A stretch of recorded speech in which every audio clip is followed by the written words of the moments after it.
Hi hello friends, എല്ലാ കൂട്ടുകാർക്കും നമ്മുടെ ഇന്നത്തെ അടിപൊളി എപ്പിസോഡിലേക്ക് തന്നെ സ്വാഗതം കേട്ടോ. അങ്ങനെ നമ്മുടെ ആ ഒരു അപരൻ്റെ വരവും കാത്ത കല്യാണിയും അതുപോലെ തന്നെ കിരണും ആ, നമ്മുടെ പ്രകാശനും ദീപയൊക്കെ ഇങ്ങനെ കാത്തിരിക്കുക കേട്ടോ. ആ സമയത്താണ് ജീപ്പിലേക്ക് അയാളുടെ പാഞ്ഞൊരു വരവ്. അയാളുടെ ജീപ്പിൽ നിന്ന് ചാടി അങ്ങോട്ട് ഇറങ്ങുവാണ്. അപ്പോൾ തന്നെ ദീപ കല്യാണി ഇങ്ങനെ ചേർത്ത് പിടിക്കുക കേട്ടോ. കിരൺ മുമ്പിലേക്ക് നടന്നു പോകുന്നുണ്ട്, തൊട്ടു പിന്നാലെ പ്രകാശന് പോകുന്നുണ്ട്. പ്രകാശൻ പറയണ്ട, മക്കൾ ഇവിടെ നിന്നാൽ മതി എന്ന് പറഞ്ഞിട്ട് മുമ്പിലേക്ക് പോകുകയാണ്. അങ്ങനെ കുറച്ചു നേരം മുമ്പിലേക്ക് എത്തുമ്പോഴേക്കും ആ അജ്ഞാതൻ വേഗം തന്നെ സ്റ്റെപ്പൊക്കെ കയറി കിരണിന്റെ അടുത്തേക്ക് വന്ന് നിൽക്കുകയാണ്. കിരണ ആ സമയത്ത് ഇങ്ങനെ അജ്ഞാതനെ നോക്കി ചിരിക്കുന്നുണ്ട്. അജ്ഞാതൻ പതുക്കെ തൊപ്പി ഊരാണ്. അതിനുശേഷം കൂളിംഗ് ഗ്ലാസ് ഊരുന്നുണ്ട്. അതിനുശേഷം മുഖത്ത് വെച്ച മാസ്കും കൂടി ഊരും കേട്ടോ. പെട്ടെന്നാണ് ബൈജുവിനെ കാണുന്നത് കല്യാണി അതുപോലെ തന്നെ നമ്മുടെ ദീപയും പ്രകാശനൊക്കെ ഞെട്ടിപ്പോവാട്ടോ. ദീപ ചോദിക്കണ്ട, ആഹാ ഇതാര് ബൈജു ആയിരുന്നോ എന്ന് ചോദിക്കുമ്പോഴേക്കും കല്യാണി പറയണ്ട, അയ്യോ ബൈജു ആയിരുന്നു, ഭയങ്കര സർപ്രൈസ് ആയി പോയല്ലോ. കൊള്ളാം, അപ്പൊ 11 മണിക്ക് വരെന്ന് പറഞ്ഞ അജ്ഞാതൻ ബൈജു ആയിരുന്നല്ലേ. വെറുതെ അല്ല കിരണേട്ടന ഒരു പേടിയില്ലാതെ മുറ്റത്തേക്ക് ഇറങ്ങി നിന്നത്. അല്ലെങ്കിൽ സാധാരണ എനിക്ക് എന്തെങ്കിലും അപകടം വരുന്നു എന്ന് പറഞ്ഞു കഴിഞ്ഞാൽ തലേ ദിവസം തന്നെ ഗുണ്ടകളെയും വെച്ചോണ്ട് വാതിക്കലിന്റെ പുറത്ത് റോഡിന് പുറത്ത് നിൽക്കുന്ന ആളെ കാണാനായിട്ട് ഈ കോമ്പൗണ്ടിൽ പോലും കേട്ടില്ല. പക്ഷെ ഇന്ന് കിരണേട്ട വലിയ കുലുക്കമൊന്നും ഉണ്ടായിരുന്നില്ല. അപ്പൊ ഇതാണ് കാര്യമല്ലേ കിരണേട്ട എന്ന് ചോദിക്കുമ്പോഴേക്കും കിരൺ പറയുന്നുണ്ട്, അവനെ ഇന്നലെ എന്നെ വിളിച്ച് കാര്യങ്ങളൊക്കെ പറയുന്നു, വലിയൊരു സർപ്രൈസ് ആയിട്ടാണ് അവന്റെ എൻട്രി വരണമെന്ന്, അതുകൊണ്ട് ഞാനും കൂട്ടിരുന്നു എന്ന് പറയുമ്പോഴേക്കും പ്രകാശം പണ്ടായിരുന്നാലും ഇങ്ങനത്തെ ഒരു വലിയൊരു സർപ്രൈസ് കൊടുക്കണ്ടായിരുന്നു കേട്ടോ. മനസ്സിലാകെ ചങ്ക് പൊട്ടിപ്പോണ പോലെയായിരുന്നു. ഇന്ന് രാവിലെ തന്നെ ഞാൻ ദൈവങ്ങളടുത്തൊക്കെ പ്രാർത്ഥിക്കാൻ വേണ്ടി അമ്പലത്തിൽ പോയി ഒരുപാട് പ്രാർത്ഥിച്ചു. ഇത്രയും വലിയൊരു സർപ്രൈസ് വേണ്ടായിരുന്നു കേട്ടോ ബൈജു എന്ന് പ്രകാശം പറയുമ്പോൾ, അല്ല ഇതാര്, കടുവയോ? കടുവ ഇപ്പൊ ഇവിടെ തന്നെയാണോ എന്ന് ചോദിക്കുകയാണ്.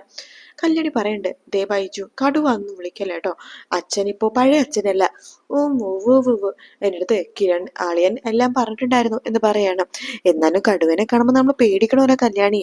മുമ്പ് ഇയാളെ കാണുമ്പോൾ പേടിക്കണമായിരുന്നു, ഇപ്പോഴും പേടിക്കണം. കാരണം പരോളിനിറങ്ങിയ മോനെ സ്വന്തം വീട്ടു സ്ഥലത്ത് കൊണ്ടുവന്നിട്ട് താമസിപ്പിച്ചതല്ലേ ഇയാള്, അതുകൊണ്ട് ഇയാളെ പേടിക്കണം എന്ന് പറയാണ്. അതിനുശേഷം ബൈജു പറഞ്ഞു, ഹോ എത്ര നാളിന് ശേഷം നിങ്ങളെയൊക്കെ ഒന്ന് കാണുന്നത് എന്ന് പറയാണ്. അതെ അതെ, കുറേ നാളായി എന്ന് പറയുന്നുണ്ട്. എന്ത് പറയാനാ ദീപ ചേച്ചി, എന്റെ കാല് ഒട്ടും വയ്യായിരുന്നു, നടക്കാനൊന്നും പറ്റുണ്ടായിരുന്നില്ലല്ലോ, ഇപ്പൊ കാല് ഉഷാറായി. ഇപ്പൊ കാല് ഓക്കെയാണോ ബൈജു എന്ന് കല്യാണം ചോദിക്കുമ്പോ എല്ലാം ഓക്കെയാണ്, കണ്ടില്ലേ എന്ന് പറയാണ്. ശേഷം കിരൺ പറയണ്ട, അതെ നമുക്ക് അച്ഛൻ്റെ അടുത്തും അമ്മയുടെ അടുത്തും പോയാലോ. അപ്പോഴേ കല്യാണി പറയണ്ട, അതൊന്ന് അവര് ഫോൺ വിളിച്ച് പറഞ്ഞാൽ പോരെ. വേണ്ട വേണ്ട വേണ്ട, അവിടെ പോയിട്ട് സർപ്രൈസ് കൊടുക്കണം എന്ന് പറയുമ്പോൾ കല്യാണി പറയണ്ട, വേണ്ട കേട്ടോ, അച്ഛനും നമുക്ക് കുറച്ച് അസുഖമൊക്കെ ഉള്ള കൂട്ടത്തിലാണ്, ഇപ്പൊ തന്നെ ടെൻഷൻ അടിച്ച് പ്രഷർ കൂട്ടിയിട്ടുണ്ടാവും. അപ്പോഴേക്കും ബൈജു പറയണ്ട്, അയ്യേ ഞങ്ങൾ പോയിട്ട് പെട്ടെന്ന് വരാന്നേ, അത്ര വലിയ ഇത്ര നേരം എന്തായാലും ഇത്രയും നേരം അവർ ടെൻഷൻ അടിച്ചില്ലേ, ഒരു 10 മിനിറ്റ് ടെൻഷൻ അടിക്കട്ടെ, ഞാനും വളരെയും കൂടി പോയിട്ട് വരാം, എന്താ അളിയാ. അതിനെന്താ എന്ന് പറയാണ്. അങ്ങനെ ബൈജുവിനെയും കൂട്ടിക്കൊണ്ട് കിരൺ വേഗം തന്നെ നമ്മുടെ രൂപ എടുത്തു അതുപോലെ തന്നെ ചന്ദ്രസേന എടുത്ത് പോവാട്ടോ. അപ്പോഴേക്കും ദീപ പറയണ്ട, അതേ ബൈജു വരുമ്പോഴേക്കും അവൻ ഇഷ്ടപ്പെട്ട ഫുഡൊക്കെ ഉണ്ടാക്കി വെക്കണമല്ലോ മോളെ, എനിക്ക് അവൻ ഇഷ്ടപ്പെട്ട ഫുഡൊക്കെ അറിയാമെന്ന് ദീപ പറയുമ്പോൾ എന്നാൽ ഞാനും കൂടി സഹായിക്കാം എന്ന് കല്യാണിയും പറയണം. പ്രകാശം പറഞ്ഞു, മക്കളെ എന്നാ ഞാൻ പോയിക്കോട്ടെ, അച്ഛൻ എവിടെ പോന്നു, അച്ഛനിന്ന് പോകണ്ട, ഞങ്ങൾ ഉണ്ടാക്കിയ ഭക്ഷണമൊക്കെ കഴിച്ചിട്ടേ അച്ഛൻ പോയാൽ മതി എന്ന് പറയാണ്. അത് മോളെ പിന്നെ എന്ന് പറഞ്ഞിട്ട് ദീപയുടെ മുഖത്ത് നോക്കാണ്. ദീപക്ക് അപ്പൊ തന്നെ ദേഷ്യം വരുന്നു കേട്ടോ. വേണ്ട മക്കളെ, ഞാൻ പോയിക്കോളാം. വേണ്ട, അമ്മേനെ നോക്കിയിട്ടാണോ അച്ഛൻ പോവാന്ന് പറയണത്. അച്ഛൻ പോകണ്ട, അച്ഛനെ ഇവിടെ നിന്നാൽ മതി, ഇന്ന് രാത്രി ആകുമ്പഴേ ഞാൻ കൊണ്ടുപോയി വിട്ടോളാം എന്ന് കല്യാണി പറയണം. അങ്ങനെ പ്രകാശന സന്തോഷത്തോടെ അവിടെ നിൽക്കാട്ടോ. ദീപ ഉണ്ടാക്കുന്ന ഫുഡ് കുറെ നാളിന് ശേഷമല്ല കഴിക്കണത്, അതിൻ്റെ ഒരു സന്തോഷം പ്രകാശനുണ്ട്. ശേഷം രൂപേനെയും അതുപോലെ തന്നെ ചന്ദ്രസേനെയാണ് കാണിക്കുന്നത്. അവർ ആകെ ടെൻഷൻ അടിച്ച് നിൽക്കുന്ന സമയത്ത് അവിടേക്ക് കിരൺ ആ ഒരു മാസ് എൻട്രി ആയിട്ട് ആ അജ്ഞാതനെ കൊണ്ടുവരാട്ടോ. ബൈജു വീണ്ടും തൊപ്പിയും അതുപോലെ തന്നെ കൂളിംഗ് ഗ്ലാസും മാസ്ക് ഒക്കെ വെച്ചിട്ടാണ് അങ്ങോട്ടേക്ക് വരുന്നത്. രൂപയും ചന്ദ്രസേനൊക്കെ ആകെ പേടിച്ചിങ്ങനെ നിൽക്കുവാട്ടോ. ശേഷം കിരൺ പറയണ്ട, അച്ഛാ ദേ ഇന്ന് 11 മണിക്ക് വരാമെന്ന് പറഞ്ഞ അജ്ഞാതനെ കൈയോടെ കൂട്ടിക്കൊണ്ടുവന്നിട്ടുണ്ട് എന്ന് പറയാണ്. രൂപയും അതുപോലെ തന്നെ ചന്ദ്രസേനും യാമിനിയും ഷാരിയൊക്കെ വേഗം തന്നെ അയാളെ സൂക്ഷിച്ച് നോക്കാട്ടോ.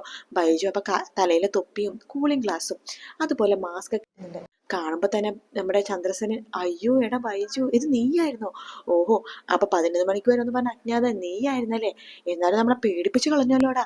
എടാ നിന്റെ കാലിപ്പോ എങ്ങനെയുണ്ട്, കാലിന് ഒരു കുഴപ്പമില്ല. ഹോ 2 വർഷം കിടന്ന കിടപ്പ്, കിരണിന്റെയും കല്യാണിന്റെയും കല്യാണത്തിന് ഓടിച്ചാടി നടന്നതാ. അതിനുശേഷം ഒരു കിടപ്പ് കിടന്നതാ. ഇപ്പൊ ഇവർക്ക് കുട്ടിയും ഉണ്ടായി. കുട്ടിക്ക് 2 വയസ്സുമായി. 2 വർഷം ഇങ്ങനെ കിടക്കേണ്ടി വന്നു. അപ്പോഴേക്ക് യാമിനി പറഞ്ഞു, കൊള്ളാം, നിനക്ക് ആ പാറുവിനെ കൂടി കൂട്ടിക്കൊണ്ട് വന്നൂടായിരുന്നടാ. പാറുമോൾക്ക് വരണമെന്നുണ്ടായിരുന്നു, അവളുടെ അച്ഛൻ വിട്ടില്ല, അതുകൊണ്ടാ. അടുത്ത് തന്നെ അവൾ വരും എന്ന് പറയണം. അല്ല, കാലൊക്കെ ശരിയായോ എന്ന് രൂപ ചോദിക്കുമ്പോൾ എല്ലാം ശരിയായി എന്ന് പറയുന്നുണ്ട്. ചന്ദ്രസേനൻ പറയുന്നുണ്ട്, എന്നാലും നിനക്ക് വരുന്ന കാര്യം യാമിനി അടുത്തെങ്കിലും പറയാനോ. അവൾ എത്രമാത്രം നീ വരാൻ വേണ്ടി കാത്തിരുന്നേന്ന് അറിയാവോ? അതെ, ഞാൻ ഇവനെ വിളിക്കാറുണ്ട് സാറേ, അപ്പൊ ഇവനൊന്നും പറഞ്ഞില്ല എൻ്റെ അടുത്ത്. ഇന്നലെ വരെ ഞാൻ വിളിച്ചോളൂ, അപ്പോഴും ഈ പഹായനൊന്നും പറഞ്ഞില്ല എന്ന് പറയണം. പെട്ടെന്ന് ഷാരി പറയുന്നുണ്ട്, ഹോ, ഒരു അജ്ഞാത വരുന്നു എന്ന് കേട്ടപ്പോൾ എല്ലാവരും എൻ്റെ മോളെയല്ലേ സംശയിച്ചത്. അല്ല, ഇതാര്, ഷാരിയോ? നിങ്ങൾ ഇവിടെ ഉണ്ടായിരുന്നോ എന്ന് ചോദിക്കുകയാണ്. കിരൺ പറയണ്ട, ഞാൻ പറഞ്ഞില്ലേടാ, ഇപ്പോ ആന്റി ഇവിടെയാണ്. പറഞ്ഞു എന്നാലും കാണുമ്പോ എന്തിനും ചോദിക്കണമല്ലോ, അതുകൊണ്ട് ചോദിച്ചെന്നേ ഉള്ളൂ. അതെ, എല്ലാരും നിങ്ങളെ തന്നെയാ സംശയിക്കുന്നത്. സംശയിക്കാതെ എങ്ങനെ ഇരിക്കും? അങ്ങനെയല്ലേ നിങ്ങളുടെ കയ്യിലിരിപ്പ്. പിന്നെ ജയിലൊരുത്തനുണ്ടല്ലോ, നിങ്ങളുടെ ഭർത്താവ്, അയാളും അങ്ങനെ തന്നെയാണ്. ബാക്കി ആര് സംശയിച്ചില്ലെങ്കിൽ നിങ്ങൾ എല്ലാവരും സംശയിക്കും. സംശയിക്കാൻ വേണ്ടി തന്നെയാ ഇങ്ങനെ ചെയ്തത് എന്ന് ബൈജു പറയാണ്. അച്ഛാ, എന്നാ ഞങ്ങളെ പുറത്തൊക്കെ ഒന്ന് പോയിട്ട് വരാം എന്ന് പറയാണ്. എന്നാലും വന്നേലല്ലോടാ, കുറച്ചേരം ഇരിക്കുക എന്നൊക്കെ പറയാട്ടോ. അതേ സമയമാണെന്നുണ്ടെങ്കിൽ നമ്മുടെ പിന്നീട് കാണിക്കണത് സ്റ്റെഫീനെ ആട്ടോ. സ്റ്റെഫി ഗംഗപ്രസാദിനെ കാണാൻ വേണ്ടി ജയിലിലേക്ക് പോയിരിക്കുകയാണ്. ഗംഗപ്രസാദിനോട് പറയുന്നുണ്ട്, അതെ, കിരണിന്റെയും കല്യാണിയുടെ വീട്ടിലേക്ക് ഒരുത്തൻ വന്നിട്ടുണ്ട്, ബൈജു എന്നാ പേര്. ഞാൻ കേട്ടിട്ടുണ്ട് അവനെ കുറിച്ച്. അവന്റെ കല്യാണമൊന്നും കഴിഞ്ഞിട്ടില്ല, കിരണിന്റെയും കല്യാണിന്റെ വിശ്വസ്തനാണ്. കാലിന് വയ്യാതെ കിടപ്പായിരുന്നു 2 വർഷം. ഇപ്പോഴാ വീണ്ടും വന്നത്. എനിക്കൊരാശയം, അവൻ വിവാഹമൊന്നും കഴിഞ്ഞിട്ടില്ലല്ലോ, അവന് വിവാഹപ്രായമായി. അവനെ വളച്ചെടുത്ത് കാര്യങ്ങളൊക്കെ സാധിച്ചാലൊന്നും. അത് കൊള്ളാം, നല്ലൊരു ഐഡിയ ആണ്. പക്ഷെ സംശയത്തിന് ഇടവരുത്തരുത്. ഒരു സംശയത്തിന് ഇടവരുത്തില്ല. എന്തായാലും ഇനി എൻ്റെ കണ്ണുകൾ അവൻ്റെ അടുത്തേക്ക് ആയിരിക്കും.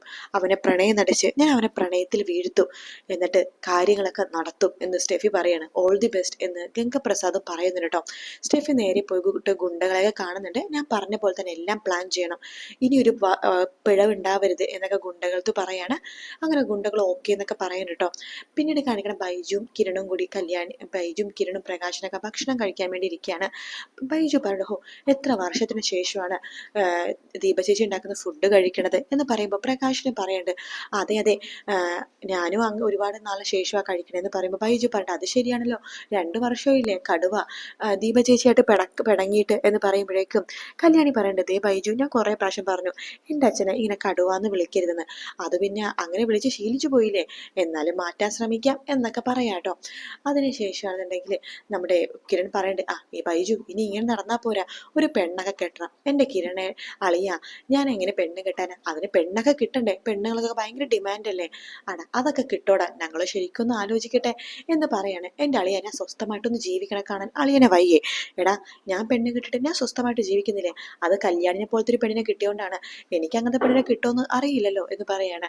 എടാ, എങ്ങനത്തെ പെണ്ണിനൊക്കെ കിട്ടോടാ, നമുക്ക് കാത്തിരിക്കാം എന്ന് പറയാണ്. അങ്ങനത്തെ പെണ്ണ് തീർച്ചയായിട്ടും നിന്റെ ജീവിതത്തിലേക്കും വരും. കല്യാണിനെ പോലത്തെ ഒരു പെണ്ണ് നിനക്കും കിട്ടോടാ എന്ന് പറയാണ്. ആ സമയത്ത് പ്രകാശൻ പറഞ്ഞിട്ട്, അതെ, ഞാനും നോക്കാം എന്ന് പറയാണ്. അള്ളാ, കടുവ നോക്കാന്നോ? കടുവ അങ്ങനെ പെണ്ണുങ്ങളുടെ മുഖത്തൊക്കെ നോക്കോ എന്ന് ചോദിക്കുമ്പോൾ 19 വയസ്സ് വരെ ഞാൻ നോക്കില്ലായിരുന്നു ബൈജു, പക്ഷെ ഇപ്പൊ നോക്കും. കാരണം എൻ്റെ മോളെ മനസ്സറിഞ്ഞ പിന്നെ എനിക്ക് പെണ്ണുങ്ങളെന്ന് വെച്ചാൽ ഇപ്പൊ ദൈവങ്ങളെ പോലെ ഞാൻ കാണുന്നത്. കാരണം എന്താണെന്നറിയാവോ, എൻ്റെ മോളൊരു ദേവി എന്ന് പറയാണ്. അത് കേൾക്കുമ്പോൾ കല്യാണിക്ക് ഭയങ്കര സന്തോഷമാവുന്നുണ്ട് കേട്ടോ. അപ്പൊ ആ ഒരു ഭാഗത്തോടെയാണ് ഇന്നത്തെ എപ്പിസോഡ് തീരുന്നത്. വീഡിയോ ഇഷ്ടപ്പെട്ടാൽ ലൈക്ക് ചെയ്യുക, സബ്സ്ക്രൈബ് ചെയ്യുക, കമന്റ് ചെയ്യുക. മറ്റൊരു വീഡിയോ കാണാം ഫ്രണ്ട്സ്. Bye bye.